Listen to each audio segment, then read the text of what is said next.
Yan! Magandang araw sa inyo mga ka-farmer. Dito na naman tayo sa ating vlog at dito rin ting area na ating bukid. Ito po yung pinataniman natin sa mechanical transplanter. Ito po yung nasa unang vlog ko. Ay nakaraan kako sana. Ito na po siya. Bali 1.5 po ang hektarya nito.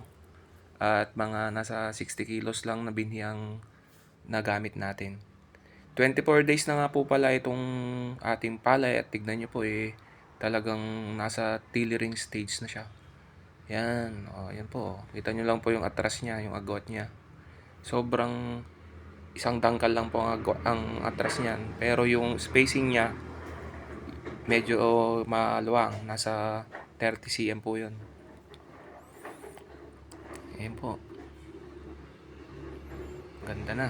Ang lakas na pong magsuwi. Sa una po parang nakakadismayang tignan to pagkatatanim kasi may mga madalang ganun. Pero pag nakaano na po siya, naka-recover na po, pakaganda. Yan po yung atras niya. Yan. Tsaka maganda po niyan. Tulad po sabi ko sa nakaraan kong vlog, kung napanood nyo po, tipid po sa gastos at tsaka sa labor. Dito po kasi sa atin medyo matatanda na yung mga manananim. Minsan wala ka pang mahanap na magtatanim. Yan. Nakikita nyo po yan, yung spacing na yan, yan po yung medyo maluwang kasi gawa po nung transplanter natin, minsan hindi po natatansya ng operator. Kaya baka kasi maano niya, yung tinatawag nilang plotter nung transplanter, baka madaanan niya. Kaya medyo ina-adjustan niya ng atras kaya medyo maluwang siya.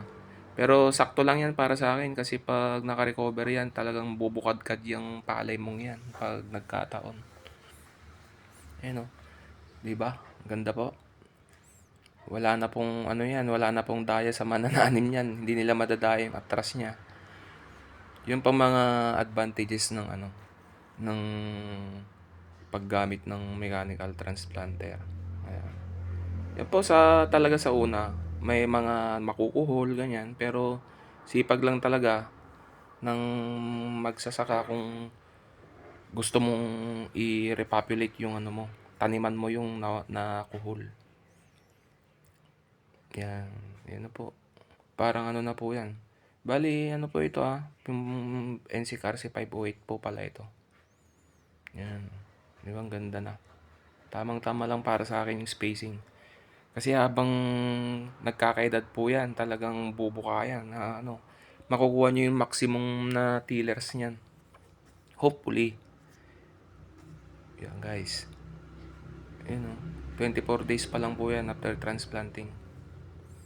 Tsaka maganda pa po nito, wala pong stress yung punla nyo kasi hindi na siya bubunutin, ipapalo-palo.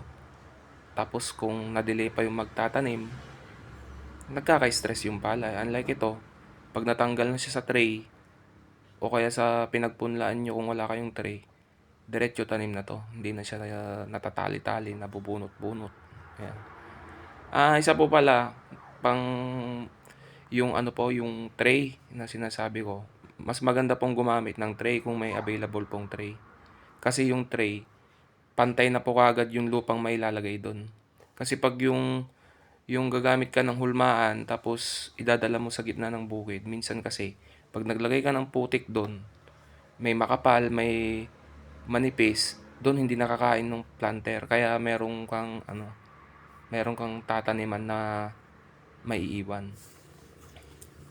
Ayan guys, yan, napakaganda po niyan, subukan nyo po yan, yung tray naman po, ang disadvantage lang yan, pag nasa gitna ng bukid, syempre, pag ilalagay nyo, may buhatin kayo, tapos bubuhatin nyo rin pa uwi pag tapos ng taniman.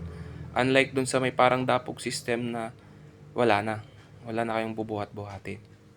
Ayan guys, eto pala 24 days po ito Meron din po akong video na kasi 40 days na po talaga yung actual na ito sa ngayon. Ayan po. Ganda na di ba? Nung una nakakadismaya pero pag nakaka-recover na siya, ang ganda na. Ang kapal. Yan, tsaka sa mga hindi pa po nakapag-subscribe, mag-subscribe na po kayo sa aking channel para updated kayo palagi. Maraming salamat po.